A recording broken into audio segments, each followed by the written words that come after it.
بسم اللہ الرحمن الرحیم۔ حضرت عائشہ صدیقہ رضی اللہ تعالیٰ عنہ سے روایت ہے، فرماتی ہیں کہ رسول اللہ صلی اللہ علیہ وسلم نے فرمایا کہ جب تم میں سے کوئی قضاء حاجت کے لیے جائے تو اپنے ساتھ 3 ڈھیلے لے جائے جس سے استنجا کرے، پاکی حاصل کرے، اس لیے کہ یہ عدد اس کی پاکی کے لیے کافی ہے۔ یہ احناف کی دلیل ہے اس بارے میں کہ 3 ڈھیلے سے عام طور پر چونکہ پاکی حاصل ہو جاتی ہے، انقاء حاصل ہو جاتا ہے، اس لیے احادیث کے اندر 3 ڈھیلوں کا حکم ہے، اور یہ استحباباً ہے، وجوباً نہیں ہے۔ وجوب کس کا ہے؟ انقاء کا ہے۔ میرے بعد شاید تمہاری زندگی طویل ہو جائے، اور نبی جب کسی چیز کو لعلہ کے ساتھ کہتا ہے تو ہوتا ایسے ہی ہے۔ تو جب ایسا ہو تو فاخبر الناس، بعد میں آنے والے لوگوں کو یہ بتا دینا کہ ان من عقد لحیتہ، کہ جس شخص نے اپنی داڑھی چڑھائی، یا تقلد وترن، گلے میں تانت ڈالی، او استنجا برجیع دابۃ، یا کسی چوپائے کے لید سے استنجا کیا، او عظم، یا ہڈی سے استنجا کیا، فإن محمدًا منہ بریء، تو وہ سن لے کہ جناب رسول اللہ صلی اللہ علیہ وسلم اس سے بری ہیں، ان کا ان سے کوئی تعلق نہیں ہے۔ یہ بڑی خطرناک قسم کی وعید ہے۔ نبی کریم صلی اللہ علیہ وسلم کی شفاعت کا ہی تو سہارا ہے نا سب کو۔ اگر آپ ہی کہتے ہیں میرا تو اس سے تعلق نہیں ہے، قیامت کے دن اللہ تعلقی کا اظہار کر لیں تو اس کا تو ٹھکانہ سوائے جہنم میں کچھ بھی نہیں ہوگا۔ اس لیے بڑی خطرناک وعید ہے یہ۔ اس میں پہلی بات فرمائی عقد اللحیہ، داڑھی کو باندھے۔ مشرکین کی یہ عادت تھی کہ وہ اپنی داڑھی کو باندھ کے مروڑ کے پیچھے ایسے باندھ لیا کرتے تھے، داڑھی چھوٹی نظر آتی تھی۔ آپ نے دیکھا ہوگا جس طریقے سے یہ سکھ کرتے ہیں، سکھوں کی داڑھی بہت بڑی ہوتی ہے لیکن وہ نظر نہیں آتی، وہ باندھ کے پیچھے سے کر دیتے ہیں۔ یہ مشرکین کا طرز ہے، نہیں بات، یہ منع ہے۔ اچھا، جب یہ منع ہے تو اس کی مشابہت بھی منع ہوگی۔ اس کی مشابہت کیا ہے؟ ہمارے مسلمانوں میں بہت سے لوگ داڑھی کو موڑ موڑ کے پیچھے کرتے رہتے ہیں ایسے چھوٹا دکھانے کے لیے، تو کیونکہ مشابہت اس کے ساتھ، تو اس لیے وہ بھی اسی وعید کے اندر آ جائے گا، اس سے بچنا چاہیے۔ تقلد وترن، وتر کہتے ہیں کمان کے اندر، تیر کمان ہوتا ہے نا، تو کمان میں ایک تانت ہوتی ہے، ایک دھاگا سا ہوتا ہے جس پہ تیر کو رکھ کے کھینچتے ہیں، وہ جانور کی آنت کا بنتا ہے وہ، اور اردو میں اس کو کہتے ہیں تانت۔ جانور کے پیٹ میں ہوتی ہے تو وہ ہوتی ہے آنت، لیکن جب اس کو سکھا کے کمان میں لگا دیتے ہیں تو وہ بن جاتی ہے تانت۔ مشرکین مکہ کا یہ عقیدہ تھا کہ اگر جانور کے گلے میں یہ تانت ڈال دی جائے تو اس تانت میں بذاتی ہی یہ تاثیر ہے کہ جانور کو نظر نہیں لگتی، نہیں مان، ان کا یہ عقیدہ تھا۔ وہ تانت کو مؤثر بالذات سمجھتے تھے، نظر نہ لگنے میں، جو شرک ہے۔ یہ کیا ہے؟ شرک۔ تو اس سے آپ نے منع فرمایا کہ ایسا اگر کسی نے کیا تو وہ سن لے کہ رسول اللہ صلی اللہ علیہ وسلم کا اس سے کوئی تعلق نہیں ہے، رسول اللہ صلی اللہ علیہ وسلم اس سے بری ہیں۔ یہی حکم ہے، یہی حکم ہے ہر اس چیز کا جو یہ سمجھ کے لٹکائی جائے گلے میں یا کہیں پہ کہ اس سے نظر نہیں لگتی۔ آپ نے دیکھا ہوگا بہت سے لوگ گاڑی کے سیلنسر کے پاس یا جوتا لٹکا دیتے ہیں یا کالا کپڑا لٹکا دیتے ہیں، دیکھا ہے؟ یہ اسی حکم میں، کیونکہ وہ لوگ اس کو مؤثر سمجھتے ہیں اس کے اندر کہ اگر یہ ہم لٹکا دیں گے تو ہماری گاڑی کو نظر نہیں لگے گی۔ تو یہ کیا ہے؟ اس میں اور گلے کے اندر جانوروں کے گلے میں تانت ڈالنے میں کوئی فرق ہے؟ کوئی فرق تو نہیں ہوا۔ تو وہ لوگ بھی سن لیں فإن محمدًا منہ بریء، کہ محمد صلی اللہ علیہ وسلم اس سے بری ہیں، ان کا کوئی تعلق نہیں، یہ حرام ہے، یہ شرک کے کاموں میں سے۔ سمجھ میں آ گئی بات؟ اکتحلہ کے معنی ہوتے ہیں آنکھ میں سرما لگانا، تو یہ طاق عدد میں لگانا چاہیے، 1 3 5 لگانا چاہیے، لیکن یہ کرنا کیا ہے؟ مستحب ہے۔ استجمار کے 2 معنی میں نے آپ کو بتائے تھے، ایک دھونی لینا اور دوسرے ڈھیلے سے استنجا کرنا۔ یہ وہی حدیث ہے جس سے احناف نے استدلال کر کے ایثار کو کیا قرار دیا تھا؟ مستحب۔ فلیبتلع، جو شخص کھانا کھائے، دانتوں میں کھانا پھنس جائے اور اس نے کسی تنکے وغیرہ سے خلال کر کے نکالا تو اس کو پھینک دینا چاہیے، اس کو کھانا نہیں چاہیے۔ کیوں؟ عموماً دانت پہ جب خلال کرتے ہیں کسی تنکے وغیرہ سے تو اس میں خون لگ جاتا ہے، عام طور پر اس میں کیا لگ جاتا ہے؟ خون، اور خون جو ہوتا ہے ناپاک ہوتا ہے، لہٰذا اس کو پھینک دینا چاہیے۔ لیکن اگر کسی کا خون نہیں لگا اور خلال کرنے سے بغیر خون لگے ہوئے نکل آئے کھانا تو اس کو کھا سکتے ہیں۔ اور جو زبان کے پھیرنے سے نکل آئے کھانا، دانتوں کے اوپر زبان پھیرنے سے بھی کچھ نکل آتا ہے، تو فلیبتلع، آپ نے فرمایا اس کو نگل لے، اس کو کھا لے، اس میں خون نہیں لگا ہوا، اس پہ بھی عمل کرنا کوئی واجب نہیں ہے۔ من فعل فقد احسن ومن لا فلا حرج، یعنی جب آدمی جائے میدان میں کسی کھیت میں قضاء حاجت کے لیے تو تلاش کرے آڑ، اگرچہ کوئی آدمی نہیں ہے دور دور تک، لیکن اس کے باوجود مستحب کیا ہے؟ آڑ میں بیٹھنا۔ اگر آڑ نہیں مل رہی تو میں نے کل آپ کو کیا بتایا تھا کہ مٹی جمع کر کے اس کا ایک ٹیلے سا بنائے اور اس کی آڑ میں بیٹھ جائے، ایسا کرنا کیا ہے؟ مستحب ہے۔ اور اگر کوئی بیٹھا ہوا ہے اس طرف تو پھر واجب ہو جائے گا۔ کوئی بھی نہیں ہے، میدان خالی ہے، وہاں قضاء حاجت کر رہا ہے، تب بھی آڑ بنائے، یا کسی چیز پہلے سے موجود ہے اس کو آڑ بنائے، اگر کوئی چیز نہیں ہے تو مٹی جمع کر کے اس کی آڑ بنا کے اس میں بیٹھے۔ جہاں آدمی غسل کرتا ہے وہاں پیشاب نہیں کرنا چاہیے، تو پیشاب کر رہا ہے اور پھر وہیں پہ کھڑا ہوا غسل کر رہا ہے، آپ نے فرمایا یہ صحیح نہیں ہے، اس لیے کہ عام طور پر وسوسے کی بیماری اس سے پیدا ہوتی ہے۔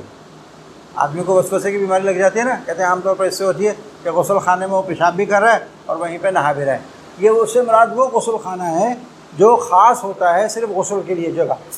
آج کل ہمارے یہاں جو نہانے کی جگہ ہیں وہ اور بیت الخلاء دونوں ساتھ ہوتے ہیں، اٹیچ ہوتے ہیں دونوں، تو جس جگہ نہانے کی جگہ ہے وہاں پر پیشاب نہیں کرنا چاہیے، جو پیشاب کرنے کی جگہ ہے وہاں پر پیشاب کرنا چاہیے۔ اگر کوئی شخص نہانے کی جگہ پر پیشاب کرے گا اور پھر وہیں کھڑا ہو کے نہائے گا تو خطرہ ہے کہ اس کو وسوسے کی بیماری نہ لگ جائے۔ یہ جو جانوروں کے بل ہوتے ہیں ان میں بھی پیشاب نہیں کرنا چاہیے۔ اس میں ایک تو جانور کو بلا وجہ تکلیف دے رہے ہو آپ، تکلیف ہو رہی ہے نہیں، اس کو نجاست سے آلودہ کر رہے ہو، اور دوسرا اس میں خطرہ ہے اس بات کا کہ کہیں وہ نکل کے نقصان نہ پہنچا دے، اگر سانپ وغیرہ ہوا، بچھو ہوا، نقصان پہنچا دیا، تو اس لیے ایسا کام نہیں کرنا چاہیے۔ فَإِنَّ اللَّهَ يَمْقُتُ أَن يَغْضَبُ عَلَىٰ ذَلِكَ، یہ دیہاتوں کے اندر ہوتا ہے نا کہ باتیں بھی کر رہے ہیں اور قضاء حاجت بھی کر رہے ہیں۔ نبی کریم صلی اللہ علیہ وسلم نے فرمایا یہ کرنا جائز نہیں ہے بالکل، اللہ تعالیٰ اس پر کیا ہوتا ہے؟ سخت غضبناک ہوتا ہے۔ یہ جو پیشاب پخانے کی جگہ ہیں، خشوف اس کو کہتے ہیں، یہ جو پیشاب پخانے کی جگہ ہیں یہ شیاطین اور جنات کے جمع رہنے کی، حاضر رہنے کی جگہ ہوتی ہیں۔ فَإِذَا أَتَى أَحَدَكُمُ الْخَلَاءَ، جب تم میں سے کوئی شخص ایسی جگہوں پر قضاء حاجت کے لیے جائے تو اس کو کہنا چاہیے اعوذ باللہ من الخبث والخبائث۔ حدیث میں آتا ہے جب آدمی یہ پڑھ لیتا ہے تو اللہ تعالیٰ شیاطین کی اور جنات کی آنکھوں کے درمیان اور اس شخص کے درمیان پردہ ڈال دیتے ہیں، پھر وہ دیکھ نہیں سکتا۔ جنات کی نگاہ، آنکھ اور بنی آدم کے سطر کے درمیان پردہ بن جاتی ہے۔ کیا چیز؟ اذا دخل احدهم الخلاء یقول بسم اللہ، یہ بسم اللہ پڑھ لیا تو یہ پردہ بن جائے گا۔ اس لیے دونوں حدیثوں کو جمع کر کے علماء نے فرمایا اس طرح کہنا چاہیے بسم اللہ اعوذ باللہ من الخبث والخبائث، دونوں حدیثوں کو جمع کر دو۔ غفرانک اے اطلب غفرانک، یہاں سوال پیدا ہوتا ہے کہ یہاں پر استغفار کرنے کا کیا موقع ہے؟ بیت الخلاء سے باہر آنے کے بعد آپ صلی اللہ علیہ وسلم فرماتے تھے غفرانک، یہ کیا موقع ہے؟ تو علماء نے فرمایا کہ ایک وجہ تو اس کی یہ ہے کہ نبی کریم صلی اللہ علیہ وسلم ہر وقت اللہ کا ذکر فرماتے رہتے تھے زبان سے، لیکن عین تغوط کے وقت اور بول و براز کے وقت یہ ذکر چھوڑ دیتے تھے ادباً، تو اتنی دیر جو بغیر ذکر کے گزرا اس کے اوپر استغفار فرما رہا ہے۔ کیوں؟ حسنات الابرار سیئات المقربین، سمجھ آگے بات۔ اور دوسری وجہ علماء نے لطیف لکھی ہے، انہوں نے کہا کہ غفرانک اس لیے فرمایا کرتے تھے کہ آپ کی امت کو اس بات کا احساس ہو کہ اللہ پاک نے قضاء حاجت کے ذریعے اس کے جسم سے جو نجاست خارج کی ہے، یہ اللہ کا اتنا بڑا انعام ہے، اتنا بڑا انعام ہے کہ اللہ پاک کی اس نعمت کا شکر ادا کرنے سے بندہ عاجز اور قاصر ہے۔ دیکھو نا، کسی کا پیشاب رک جائے اللہ پناہ میں رکھے کیسی تکلیف ہوتی ہے، کسی کا پیخانہ رک جائے اللہ پناہ میں رکھے کیسی تکلیف ہوتی ہے، مر جاتے ہیں بعض آدمی تو اس تکلیف کے اندر۔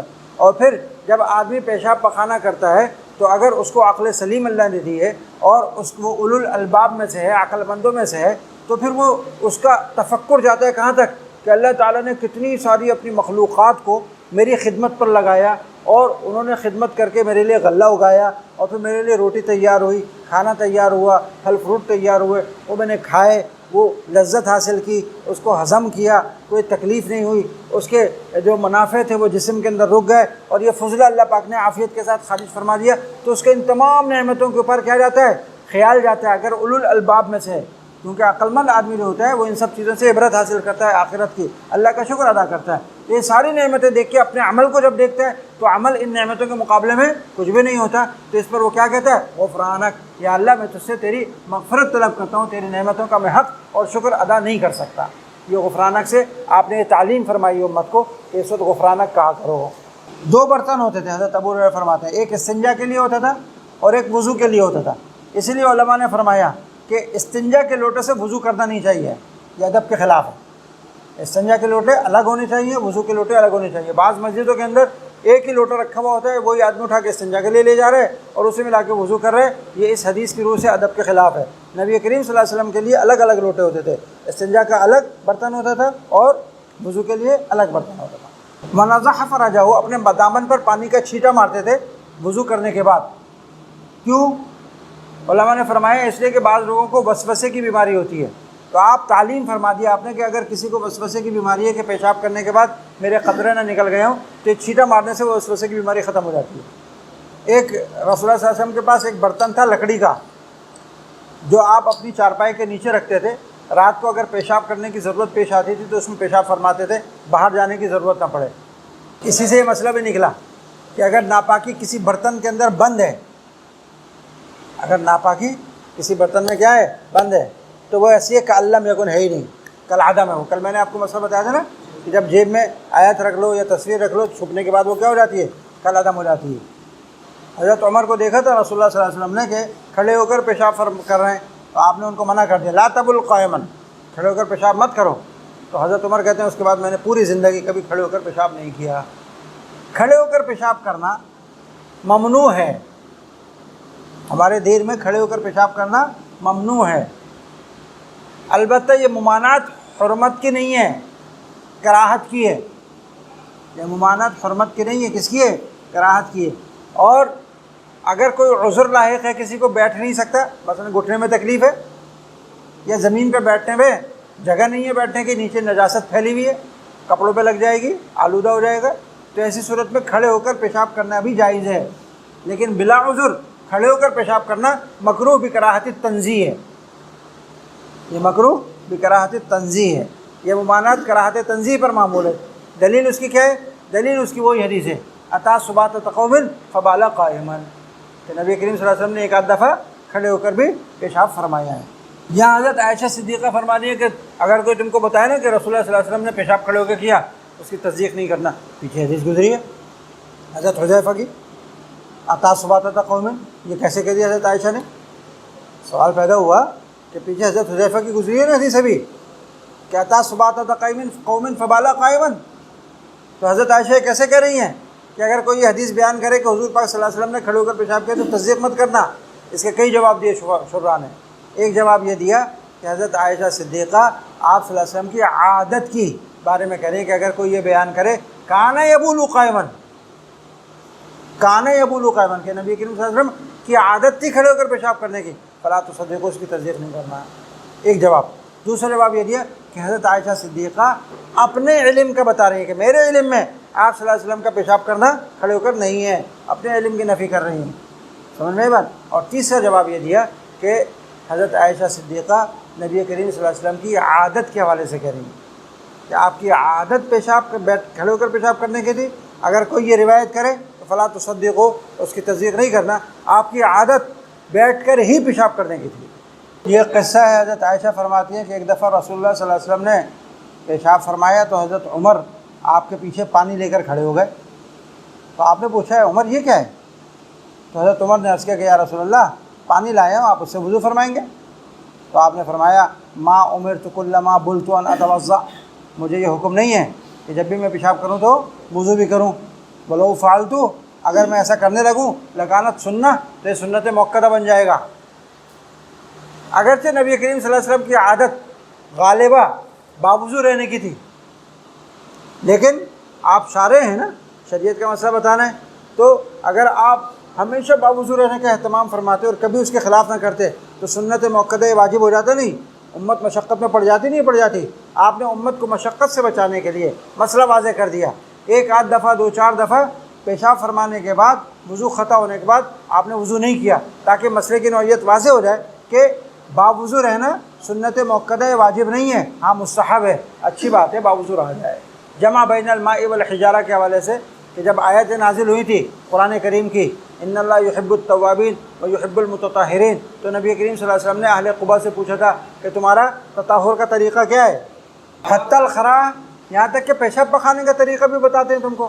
اس نے استہزاءً کہا، تو حضرت سلمان نے کہا بے احمق، یہ تو ہمارے دین کے کمال کی دلیل ہے کہ ہماری زندگی کی ہر حالت اور ہر شعور اور ہر پہلو کے حوالے سے اس میں کھلی تعلیمات موجود ہیں۔ الدرقہ یہ لکڑی کی یا کیا کہتے ہیں اس کی جلد کی کھال کی ایک ڈھال ہوتی ہے چھوٹی، اس کو درقہ کہتے ہیں۔